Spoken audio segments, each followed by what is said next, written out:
All right, so first of all, what is a triad? Well, a triad is 3 notes, tri meaning 3. It's 3 notes.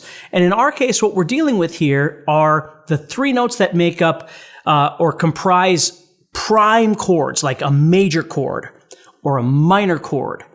Those are the 2 really big ones. And then the other one we're going to talk about a little bit as well in this course is the diminished chord, okay?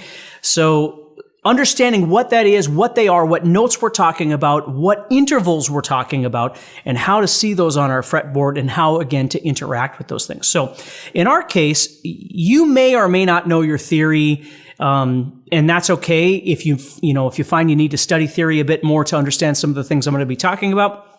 I do offer various different guitar courses that deal with theory that could answer these questions. So if you feel the need, that is definitely something that you might want to take a look at. So what we're dealing with right now are the root, the major third, and the perfect fifth. The root, the third, and the fifth of a major scale. That's what we're looking at right now, okay? And then we'll also be looking at minor chords that use the root, the minor third, and the perfect fifth.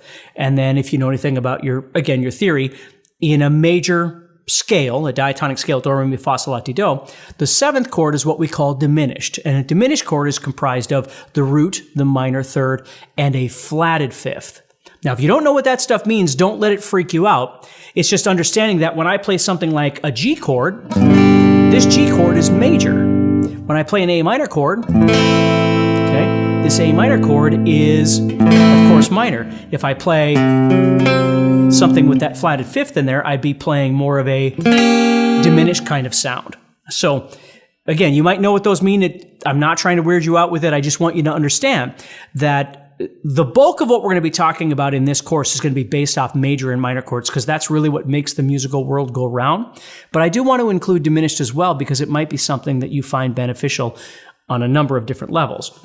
So let's just, before we get started in all of this stuff, let's just look at this. Let's just look at like a G chord. Let's say I was playing your typical standard G 3-finger chord here.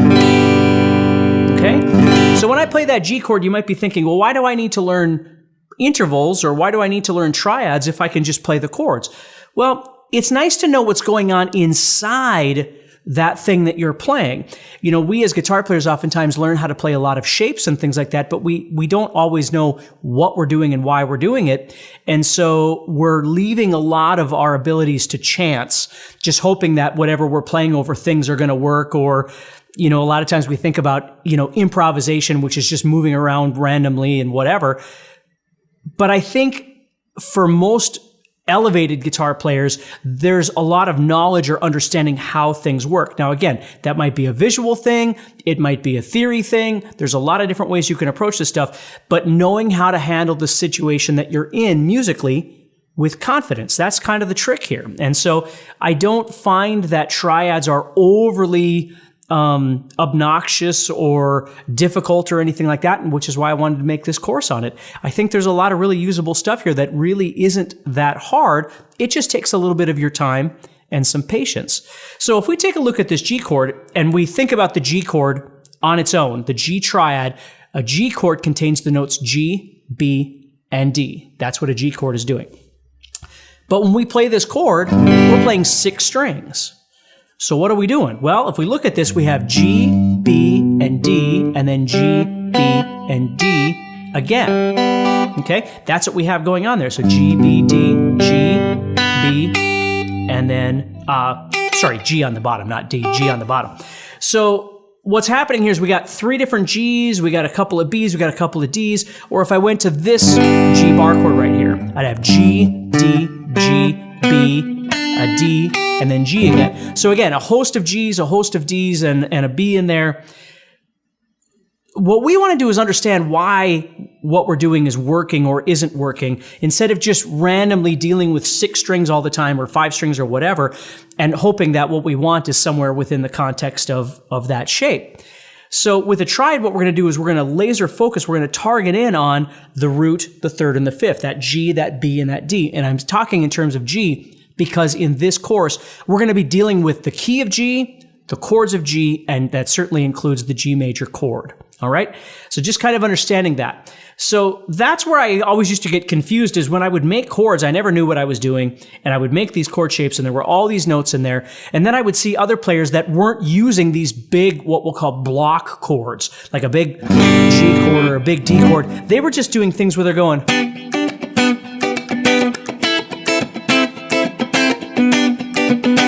And we could look at those things as chord fragments, smaller pieces of these bigger chords, but more importantly is what's going on with them and how are they working? Because that way, when we are in a musical situation, we see these various chords, we can decide, do we want to play them as bigger block chords or do we want to play them as smaller chords? What register do we want to play them in? Do we want to play them lower or higher? Do we want to play them all over the fretboard, or do we just want to kind of compile everything into one place on the fretboard? There's a lot of really amazing things you can do by learning where your triads are.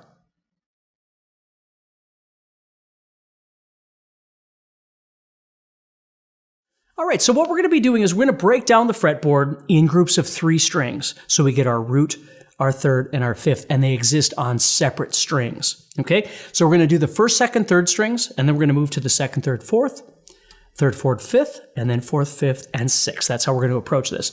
So what we want to do is let's just take a chord like the G major chord, and let's look at it on the first, second, and third strings. And what we want to do is we want to find our groups of root, third, fifth in various different places. So the first thing I'm going to do here is I'm going to try and place my root, which is G, because I'm on a G chord, as the lowest note. Well, the lowest string I'm using right now is the third string, because I'm going to use 3, 2, and 1 at this point. So G is going to be my lowest one. Well, there's G right there. But in order for you to see what we're doing, what I'm going to do is take that G, I'm going to move up to the 12th fret. So G, octave G. So there's my G. Now, the root, third, fifth, root, major third, perfect fifth, would be G, B, and D. So I need to find my B, which is right here. It's underneath on the 12th fret. And then D, my fifth, would be located at the 10th fret of the first string. Now, as we listen to that, we're hearing the root, major third, perfect fifth.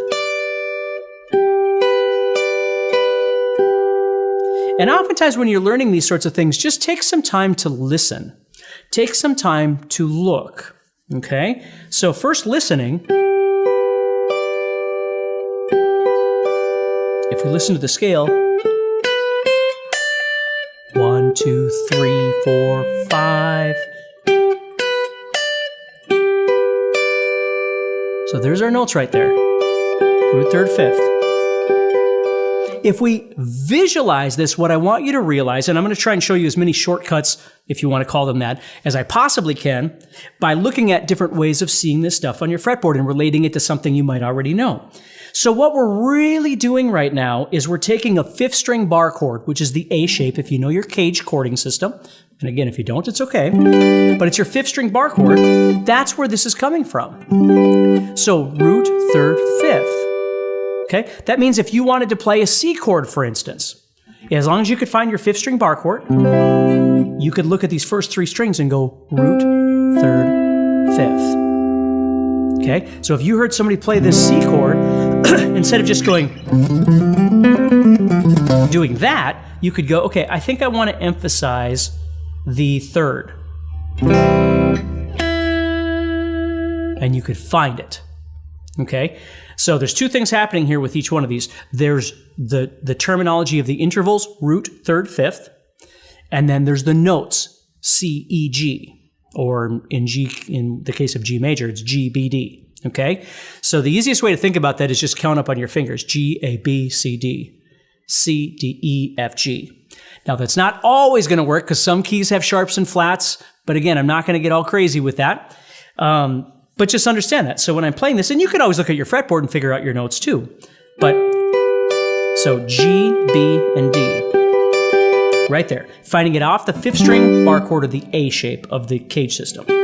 Okay, so the next thing we want to do is find one, these same notes, but they're going to wind up being in a different order. And we call that an inversion. Okay? So for instance, right now I'm playing all 3 notes and they're in proper order. G, B, D. Root, third, fifth. Well, watch this. If I move down, I could move up, but I'm going to move down and make this a little bit easier to see. If I move down here to the 6th string bar chord, which which is the E shape, if you know what that is. And I look at the first three strings, I see this. Let's look at what I'm playing there. I'm playing the notes B, G, and B, D, and G. Sorry about that. So B, D, G. Okay? So right there as I'm playing that, I notice that they're out of order. I have my third, my fifth, and my root, but my root is down here now. Where up here, my root was the lowest note, my B was the middle note, and my D was the highest note.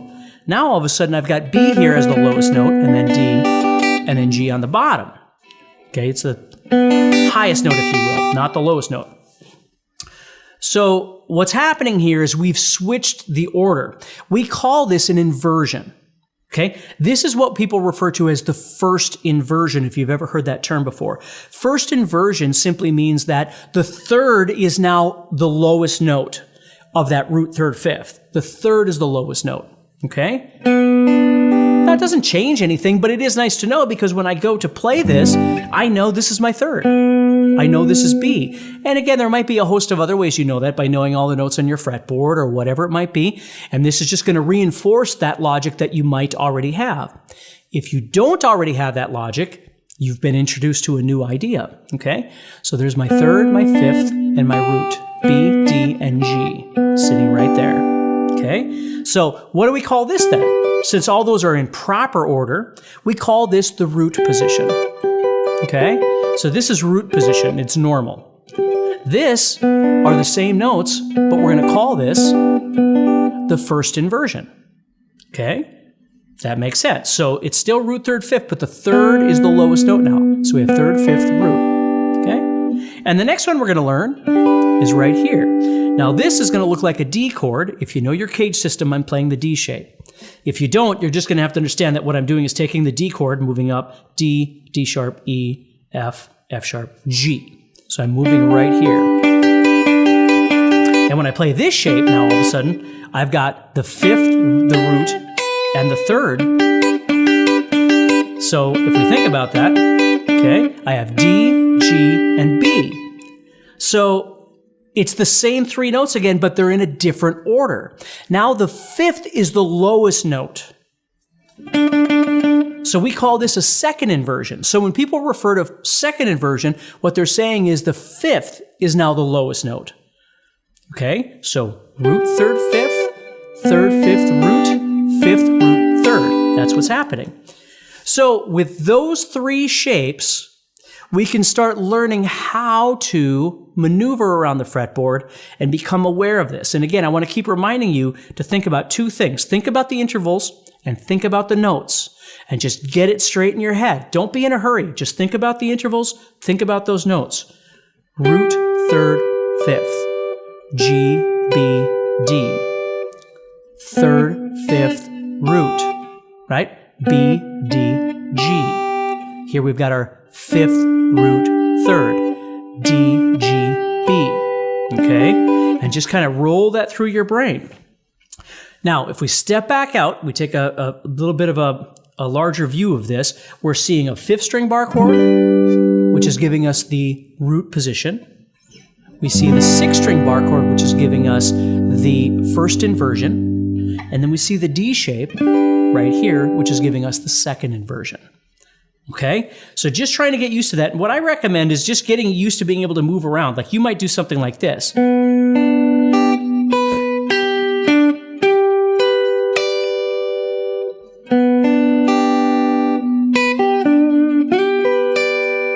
And you can move up.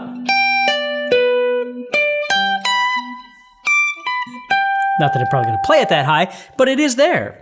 So as I'm seeing this G chord, I can visualize and think, well, if I just played, for instance, the root position, okay? And remember, if you can kind of see this one, even though it's at the 12th, the 10th and 12th frets here, because I don't have enough space down here, but if I can see that one as the root position, as the first one, the primary one, then my first inversion and my second inversion follow along.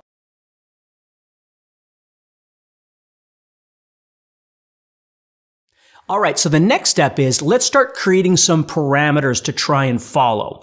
So I've made a track here that is E minor, D major, C major, D major.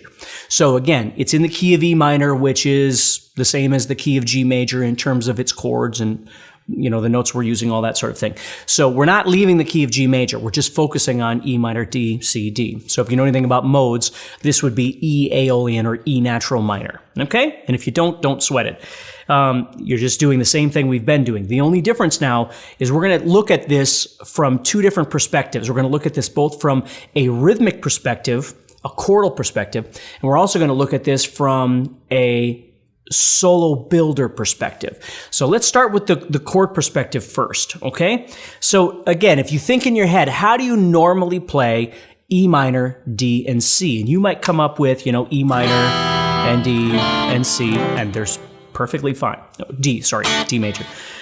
Or you might do E minor and D and C, or E minor, D, whatever it is that you do. Let's start using our triad logic to start thinking about some unique voicings that we could do with some of these chords through these triads and arpeggios that we've been studying, right? So if we think about it, we can just pick a spot to go to. Let's say we do this. Like what I would do is I would choose this one, for instance. I would go down to this E minor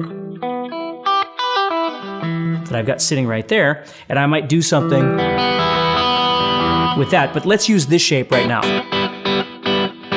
Okay, so if you look at that, what are we playing?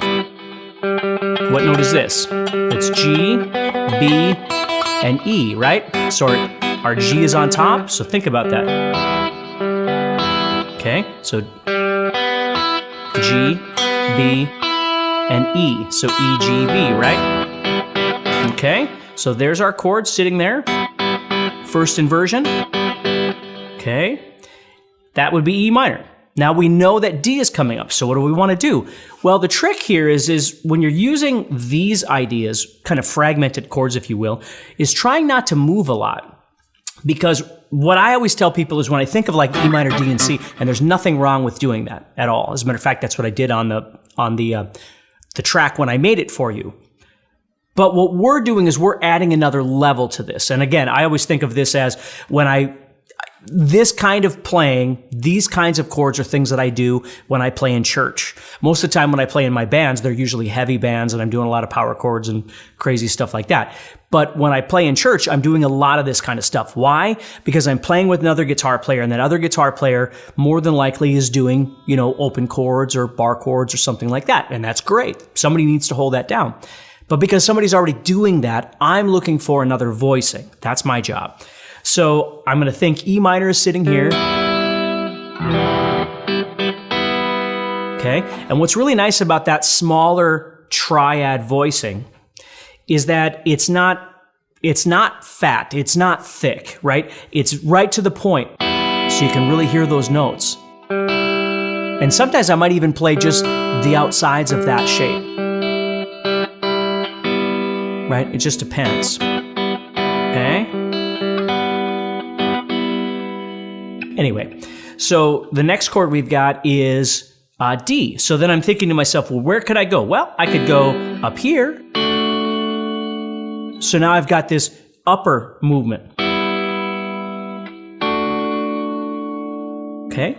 Or I could go, and I could go to D down here. You see that? So what do I got? F sharp, A, and D. Right? So I could go there if I wanted to. So it just depends on what kind of voicing I'm looking for. Well, then we've got C coming up, right?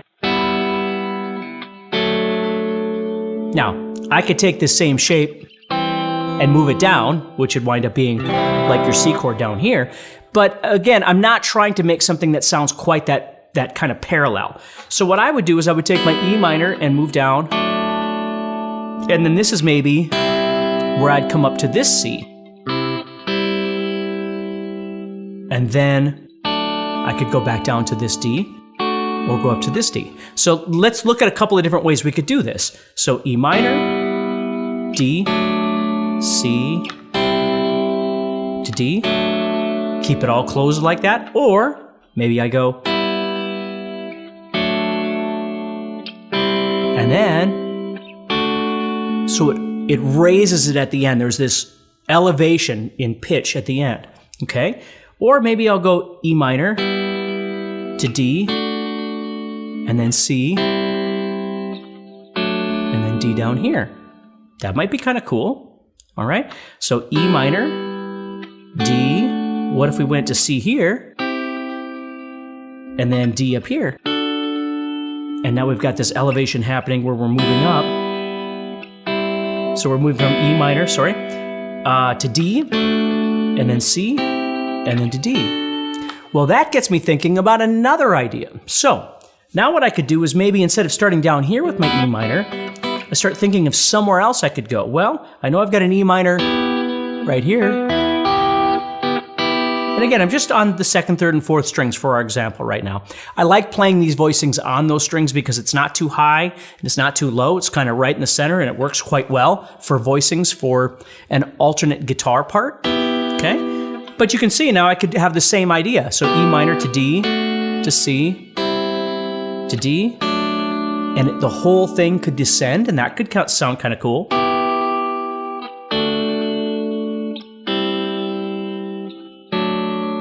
You see, it doesn't always have to be a system where you're going E minor, D, C, D, right? There's nothing wrong with that. I'm just saying you can step outside that and start thinking, well, D is here, but D is also here. Or maybe I go E minor, and then I want D. Now that drops the voicing, right? So what if I wanted to go higher? E minor, okay? I could come up here to D. And then what do I want to do for C? Well, I could drop down, right? But maybe I don't want to drop down. Maybe I want to come up here, and then D, I could elevate that, or maybe go to a different voicing entirely. Now this one's more of a power chord voicing because there's no third in there. So I'm playing 12, 14, and 15. But I'm just saying it's available to me, right? I could be thinking about that.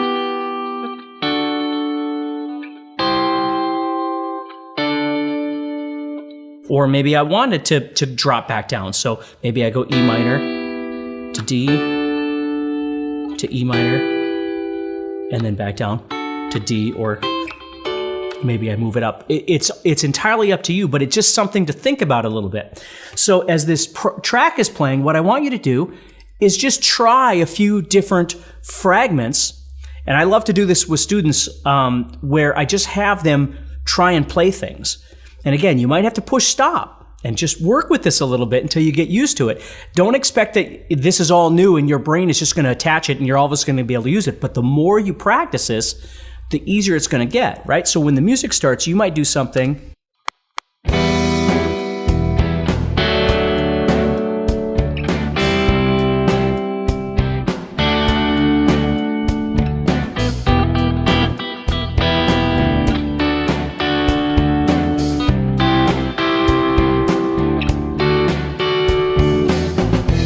You see, and you can do whatever you want, just practicing those sorts of things. So don't just think of this course as something where you're learning how to solo. That's absolutely valid. But you can definitely use this stuff in your rhythm playing. And I find that with most players, the more you learn about to see these shapes and be able to use this stuff rhythmically, this stuff all changes your perception of how you're going to solo too, right? Because as you're looking at this stuff, you're seeing this E minor sitting here thinking... And then here comes your D.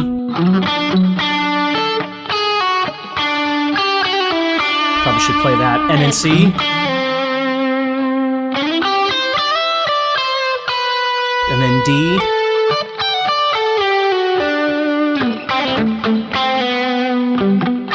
You know, whatever it is we're going to be doing. So the more you can visualize this stuff, the easier it's going to get. Okay?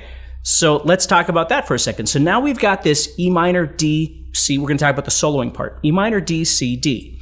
So before we jump into what I just did, let's just start real basic and start developing our understanding of this harmony of, in this case, E minor would be E, G, and B. Okay? So over this E minor, I've got E, G, B, that I can play. Those are kind of my target notes. But the problem is that right away, here comes D. So now all of a sudden it's changing. So we got D and F sharp and A. And then all of a sudden C comes up. Well, now we got C, E, and G, right? So this is all happening. So instead of trying to just follow those all right away, let's start with something more basic, okay? Let's just start by trying to explore this a little bit with our ear before we even get into the logic of these things. So just try and explore it a little bit with our ear. And what I want you to do is over each chord, just play one note. Just play one note. It doesn't matter what. Just play it and see how it sounds, okay? So let me show you an example.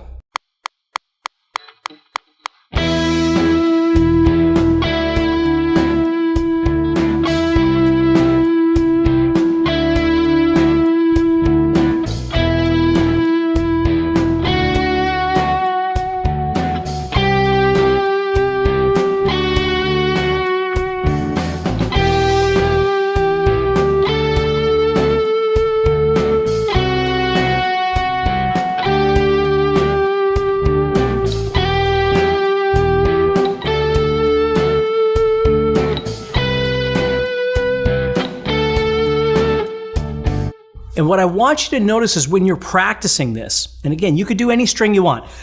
Just give yourself one string, give yourself one note over each chord. And don't worry about the logic of it. We're going to come into that. That's the next thing. What I want you to do is see if your ear connects to that consonance or that dissonance that happens when you hit a note that is correct in terms of its harmony connecting to the chord. And sometimes it doesn't. Like when I stayed on that E, you might have noticed that all of a sudden what was happening is that E isn't working great over all three of those chord changes, but if I stay there and I stand my ground, okay, it might become something that is thematic, if you will, and part of the melody that I'm creating, and the ear will go, okay, I get it, because you're trying to tell me that this is really important. There's a vast difference between these two things that I'm talking about, knowing what you're doing and pushing an idea because you want to push it. These two things are vastly different than just moving around and hoping that you land on the right notes at the right time, right? Now, again, don't get me wrong, we do that a lot. But the more we can add in something where we are situating ourselves for a real connection, you're going to feel and you're going to hear how awesome it sounds. Okay, so step one right now, all I want you to do is I want you to kind of screw around a little bit, playing one note on one string, just stay on one string, whatever you choose. We're in E minor or G major, however you want to look at this, pentatonic, diatonic, whatever you want. And just play that for a little while, and when you're ready, come back and let's keep going. If you want to play songs across the entire fretboard, or play solos over different styles of music that people will love because they sound great and look effortless, and ultimately have more fun playing guitar and have the confidence to jam with fellow musicians, then you're going to want to pay very close attention to this message. Because you're about to discover a simple way to play songs and solos across the fretboard that sounds amazing and looks so effortless that people's jaws will drop because they can't believe how well you're playing, without spending hours of your time learning confusing music theory. My name is Steve Stine, and I'm a guitar player just like you. I've always known the fretboard was a big deal, but was kind of overwhelming. I've been teaching guitar since 1987, and I just turned 51. Maybe it's my age or something, but I never really got how some people can learn the fretboard by memorizing diagrams. And I've tried all kinds of stuff like I'm sure you have, and it sure has been frustrating. Like spending hours with my nose stuck in a book packed with hundreds of fretboard diagrams, or listening to someone who's practically speaking a different language trying to explain exactly what I need to know in a way that I understand it. After spending all that time and money, it never really clicked, and it felt like one critical piece of the puzzle was missing. Plus, I've never felt comfortable trusting that I understand or know how to do something without applying it in the real world. I thought there surely must be something easy that helps you to play songs and solos without having to worry about learning every chord and scale. That's when I dug through all my notes and discovered a shocking fact. You don't need to know every chord or how to play all the modes to play the most popular rock, pop, country, metal, or blues songs. You don't need to know how to thread all the scales together to play solos. I realized that you just really need to know triads. A triad is 3 notes that make up prime chords like major, minor, and diminished. When you can see those 3 types of triads on your fretboard, you'll play songs faster than ever before. And you can easily combine them to create solos. Triads are kind of like landmarks on a map. I use them to get from point A to point B on the fretboard, and I know when I play them, they'll sound great because they're part of the chord and work in any key. When I learned triads, my guitar playing improved tremendously because I always knew where to go. I never got lost and wasn't playing the same old scales over and over again. After a while, I started sharing this with some of my private students. They started getting results too. So I decided to record my exact method and show how anyone can use triads to play songs and solos across the fretboard that sound amazing and feel effortless. And that's how my new course, Fretboard Framework, was created. Here's what you're going to discover. Simple triad patterns that spread out over the entire fretboard so you'll know exactly where to put your fingers. Lots of guitar players seem like they're spending hours practicing boring drills and memorizing every single scale pattern. The good news is you don't have to do that because there are only 3 types of triads you ever have to learn to play the majority of popular songs and play awesome solos too. This 2-hour course is completely online and broken down into short, easy-to-digest videos where I show you exactly how to use triads to play songs and solos across the fretboard. The first few videos explain exactly what a triad is and demonstrate how the 3 main types of triads, major, minor, and diminished, allow you to play creative harmonies and melodies. They're also powerful for playing songs because you'll learn new voicings so you won't be stuck playing big, blocky chords and your guitar playing will sound more interesting. You can even use triad arpeggios in your solos to create melodic lines that don't sound like you're just playing a boring scale. I show you where the triads are across the fretboard so you'll know exactly where to put your fingers. In the last half of the course, I show you how to unlock the fretboard with the cage system and how to apply everything you learned to play over some jam tracks. This will allow you to really wire triads into your guitar playing and help you see the fretboard in a whole new way. You get lifetime access to my Fretboard Framework course so you can go at your own pace, watch the videos again and again until you're ready for more. The videos are short and easy to understand so you never get bogged down with a bunch of useless information that won't improve your guitar playing. Similar good courses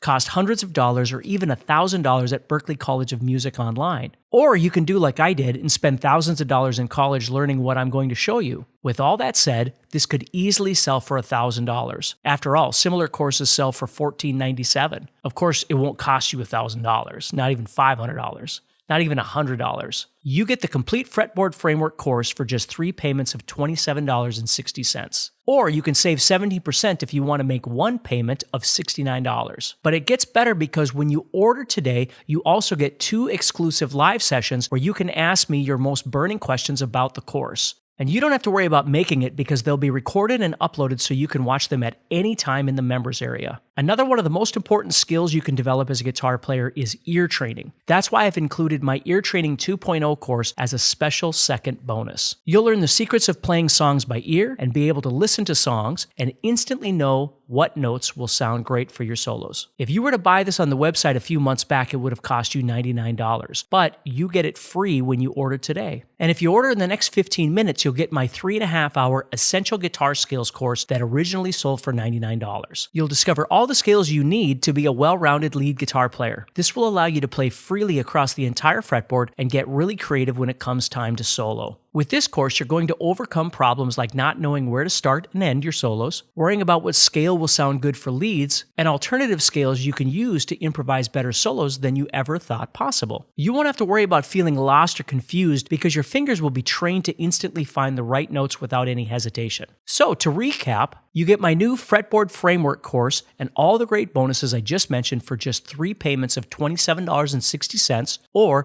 1 payment of $69. And you're protected by our 30-day guarantee. Truly put it to the test for a full 30 days and see if it's right for you. If you don't think it's a good fit, no big deal. Just contact our friendly support team and they'll issue you a full refund or exchange. No questions asked, no receipt required. However, I can only offer this price and bonuses for a short time. After that, the price increases to $199 and the bonuses will not be included. So click the button below and get started today. As soon as you place your order, you'll get a receipt in your email with instructions on how to access the course. You'll also get a spot in the 2 live sessions and immediate access to the Ear Training 2.0 and Essential Guitar Skills bonus courses. If you want a simple way to play songs and solos across the fretboard that sounds amazing and looks so effortless that people can't believe how well you're playing without spending hours of your time learning confusing fretboard diagrams, then you're absolutely going to love Fretboard Framework. And it's simple to get started. You log into the course and watch the first short video, and as you build your skills, you move to the next video, always at your own pace. You can watch and repeat lessons as many times as you need. Remember, this could easily sell for $1,000, but you can have it today for 3 payments of $27.60 or 1 payment of $69.